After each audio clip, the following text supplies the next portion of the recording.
Thank you, and thanks for the clicker. So very happy to be here in Estonia to try to be speaking about an interesting story, the potential marriage between cybersecurity and robotics system, and hopefully a marriage of reason. So as mentioned, actually, I'm advisor to a fund. I'm also a lecturer and researcher. But most of all, and most important for me, I'm actually a fiction writer. And that's how I got into cybersecurity in a bizarre way.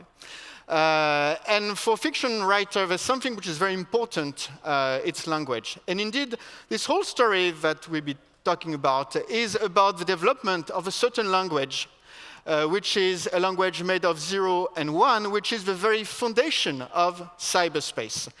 Why do we have this language? Because about 200 years ago, there's a very bizarre species that came on Earth, and these are complex machines, the ancestors to robots. And because we needed to start to have a complex dialogue with those complex machines, we created that language of 0 and 1. And actually, the first one to be speaking that language, to try to communicate, perhaps seduce those complex machines, was a Frenchman, Joseph-Marie Jacquard, who created the Jacquard-Loom. And it took some time for that language to spread, but by the end of the last decade, most of the information used to communicate many-to-many, one-to-many, or to record information had actually turned into digital, into 0 and 1. Now, it took still a bit some time for that technical dominance that happened 10 years ago to be transformed into an economic revolution. Back 10 years ago, out of the 10 largest companies in terms of market capitalization, there was only one that came from the digital world, Microsoft. But switch now to 10 years later, it's 7 out of the 10 largest companies by market capitalization which are part of the digital world. And so, as Marc Andreessen predicted back in 2011, software has indeed eaten the world. And now we have that new species of robots that is going to help further eating, devouring that world. One way to see that is through the increase, the extreme decrease, actually, of unit cost of robots, which is accelerating, which is fueling a demand, an exploding demand for robots. And which is the reason why some at the US Air Force, some at Cornell University have predicted that by the mid-2030s, there will be more robots than human beings on Earth. A very interesting prospect indeed. But meanwhile, as we're expanding that digital fabric, that cyberspace, we're trying to see that there are also some issues, I was mentioned previously this morning, with actual security of that digital fabric. Still, it took some time for leaders to understand that, but it did happen. If you look at top global business leaders, at least the ones surveyed by the World Economic Forum at Davos, this year, but I would say only this year, but this year they did realize that cybersecurity is one of the top 3 global risks. That's the purple squares that you see in 2018. So concern is growing, rightly so, but sometimes on the ground of fear. And that's the issue with robots, because unfortunately, robots are scary, still scary species. In 2015, a worker at a Volkswagen plant was unfortunately been killed by a malfunctioning robot. But immediately after that, it was media hysteria. The Washington Post mentioned a terrifying news that a robot had actually smashed and crushed one fellow human being. Times of India, actually reporting the news, had this very bizarre picture of some sort of toy soldier robot with an assault weapon, whatever it means. But it was an expression of that big fear around robots. When you look at the numbers, actually, every year in the US, you have about, unfortunately, 5,000 work fatalities. Only one, on average, only one of the 5,000 is coming from an industrial robot. So you can sense it's total hysteria. And one reason it may be total hysteria is because we have all those myths about robot domination which against our poor species, that to a large extent is a sort of anthropomorphic projection. Because mind you, we, Homo sapiens, we are a sort of bizarre and sometimes cruel species. We do kill other adults, and other big primates do kill other adults, which is actually something quite rare in the animal kingdom. Now, robots, they function on different levels. They don't need to get girls more than their competitors, robots. They are not reproducing themselves, so I think. And beyond that, they are not even afraid of dying. You know, you take a robot, you switch off, and it's dead. You switch on, it's alive. And the robot, unless you program it for so, but the robot doesn't care about dying. So actually, what we're seeing on that peculiar ground is what Bruce Schneier has identified in terms of something which is rare and uncommon, alien, unnatural, and that creates an exaggerated risk, a perception of exaggerated risk. A great example of that is flying. So today, flying is perceived as something which is extremely risky, in large part because it's unnatural. How come you can fly? That's bizarre. However, today, flying is the safest means of transportation. So you do see that big discrepancy, and perhaps that's what we are going to see with robotics as robotics expand. So that's something to really have in the back of your mind as you think about cybersecurity. Because indeed, when you look at the cybersecurity situation with robotics, we do have issues. Past studies done by researchers at AO Active looking at 5 types of robots from different main providers identified 50 types of vulnerabilities, which are things that actually you do find a lot in industrial systems and cybersecurity issues with industrial systems.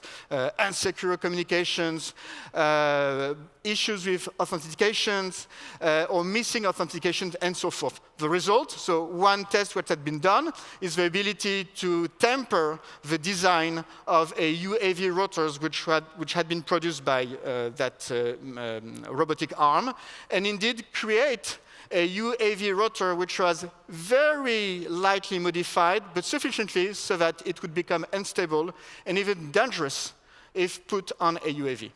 So you can see the effect, and that's a big issue in our civilian robotic world. But mind you, even in the military world, we do have issues. And that's, to me, quite stunning. But this is a very recent report coming from the Government Accountability Office just last month, stating that looking at weapon systems program developed by the Department of Defense, they did find all those different issues that you do find in industrial system and civilian robotics.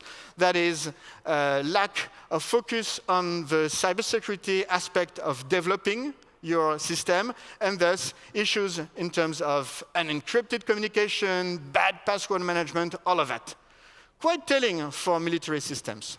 Now, you would say, okay, this is research stuff. When is that going to actually happen in real life? Now, the problem that we see in cybersecurity is that you wait a bit of time, and what you'll find in the lab, you'll find it mainstream. Denial of service attack, for example, was something identified by researchers at University of Minnesota back in 1999. And then, 8 years later, there's a small country called Estonia that fell victim to that back in 2007. So you see that spread coming from the lab to actual life. But beyond that, beyond the spread of malicious techniques, there is an impossibility, which is the ability to separate yourself from actual malwares. The idea that you can put your industrial systems and create an air gap, a separation from cyberspace, that also is a myth. And that's not me saying, that's Stephen Voronka, who is the former Siemens Director of Industrial Security Services, perhaps informed by what happened in Iran at the Natanz plant dedicated to the enrichment of uranium. And basically, even there, even though that plant was separated evidently from cyberspace because it was strategic resources, it got hacked by an US and Israeli operation. And even if you try your best, you'll even have robotic systems, for example, potentially drones, that will be able to see from afar what type of noise, light, heat that is emitted from your computers, and from that inferring the type of information that is going through your systems. That's been proven by researchers at Ben Gurion University. So you cannot extract yourself out of it. So we see this trifecta of issues in terms of integrity of information, tampering systems, and then going into potentially hazardous products. The spread of robotic systems that actually could destroy or further destroy the confidentiality of information. You could imagine swarms of small drones able to pick up all the data on you, or all the connected devices that you have around you. Or the issue in terms of availability of a system, which is very critical, for example, when you think about robotic in surgery, when you do need the right gesture at the right moment, otherwise you may have fatalities. And beyond that, you have an issue in terms of a psychological cloud around that, because you may have all those machines that could become haunted. So you may have your haunted homes, your haunted factories, your haunted hospitals, your haunted cities, and that may not be a desirable environment where to live in. Now, the key thing, and that's the game changer with regards to regular cybersecurity, is that here we're not dealing with loss of money, which is the main issue with cybersecurity so far. Now we may be dealing with the loss of lives, and that will fully escalate the whole situation. We already saw that, for example, in July 2015, ethical hackers were able to hack Jeep Cherokee and control that car remotely, and it became a big media event. People talked about that for once. Or in a more subtle way, what happened in Haifa in 2013, the surveillance cameras were hacked. The surveillance cameras which were used by the Carmel Tunnel, which is an important tunnel to access the city. And because surveillance is critical to make sure that you're not going to see a start of accidents and fire, and though the tunnel was still operational, you could still have cars going through that tunnel, they decided to shut down the whole Carmel Tunnel and create big bottlenecks for the next 3 days. But that does show that whenever you're dealing with lives, then you escalate the situation, and it's a whole different situation. So cybersecurity is a big shock. We are seeing a new game, but then perhaps actually the fact that things are scarier, that may actually help cybersecurity. I go back to what happened with the Jeep Cherokee in 2015. Now, first week of July, we hear about the news. Then by the end of that very month, all of a sudden, you had people in Congress, a Democratic senator, that started to push some new regulation to increase the cybersecurity of cars. And regulation, when it's pushed by media and by people, regulation can be a force for good. The safety belt, for example, so something unrelated to cybersecurity, but the safety belt is something that we all think is very useful and important and has saved many, many lives. But we all have safety belts in cars because it was imposed by regulation. It was imposed in 1966 in the US, and I don't know why 7 years later, but in 1973 in France. And it did save lots of lives. And actually, we see today with a new regulation, with general data protection regulation in Europe, that it is finally starting to force companies to think about cybersecurity and do stuff about that. Now, each time we have a problem, the main reaction is, okay, let's find a new shiny tech solution that is going to help solve the problem. And evidently, when you go in tech conference, you're expecting to see stuff about blockchain, about quantum computing, about artificial intelligence. And all that can be very helpful. But the problem is that you have, in cybersecurity, a defense side and an attack side. And those two technologies may help the defense side, but they may also help the attacking side. With artificial intelligence, you can create better spear phishing emails so that you really believe that your director, your manager did send you this message, perhaps even this video, and then you're going to authorize that payment that shouldn't have authorized. Or with quantum computing, there's the risk that tomorrow, well, you'll be able to break all encrypted messages. So you see, the key thing is not to see what technology, but how you're going to increase the help, increase the support for defense versus the attacking side. And going back to our old master Sun Tzu and the art of war, there's this saying that the whole of warfare is based on treachery, on dupery, and indeed, to try to create treachery against the defense side may be helpful. Why?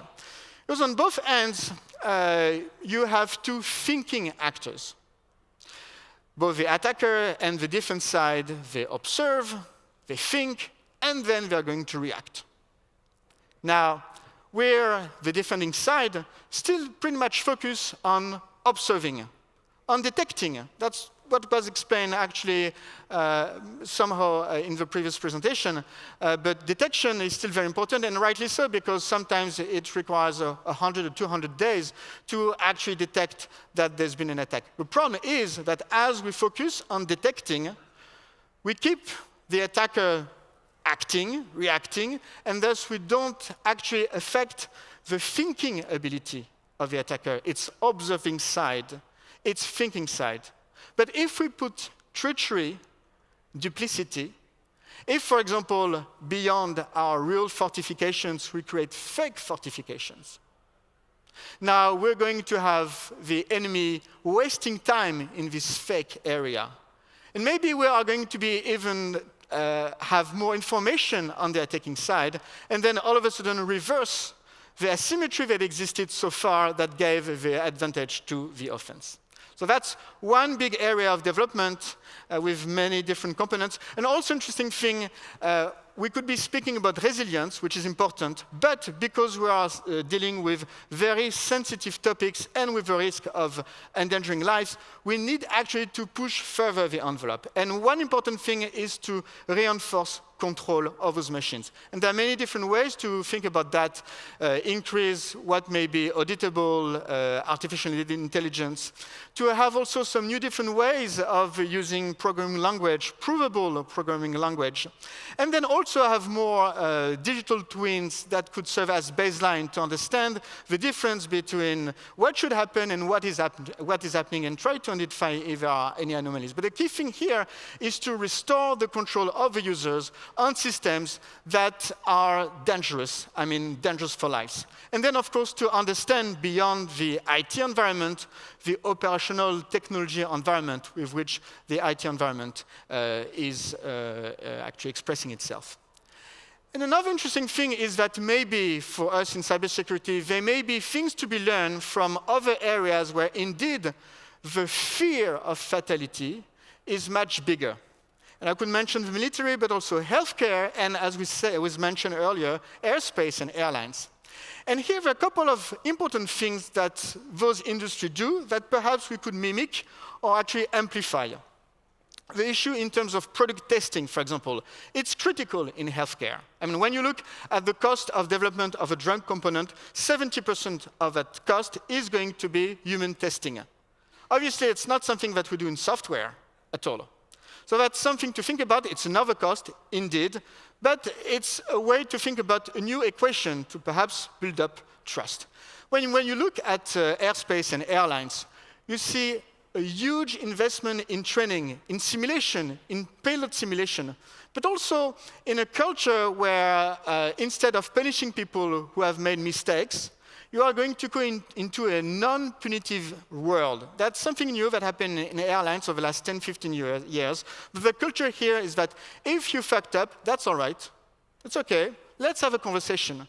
Because the key thing in those complex systems is to get as much information as possible, and that there would be no censorship. Finally, a key element as we move forward is to try to understand that, yes, it's a crisis, but if you can turn that into a business opportunity, you may transform what is today a cost center into a profit center, or something that could leverage your profit. And you see that in regular industries, in brands that have actually invested in quality and safety, and have been able to get premium margins because of investment. But in a very interesting way, you see that with, say, nation states, and Israel is an example, Estonia also to some extent is an example, is the fact that you're so much exposed to that type of risk, and because you're the first ones to develop new cybersecurity solutions, well, then you may be able to sell them and to make money out of it. And this is another way to think about this new marriage of cybersecurity and robotic system. Because indeed, if it's had to be a long-lasting marriage, it will have to be mutually beneficial, and thus it will have to make profits. And at any rate, it is, I would say, pretty much required, because if we would have a divorce between cybersecurity and those robotic systems, then unfortunately it could kill us. It could kill us at a business level, but it could also kill us, unfortunately, quite literally. Thank you very much.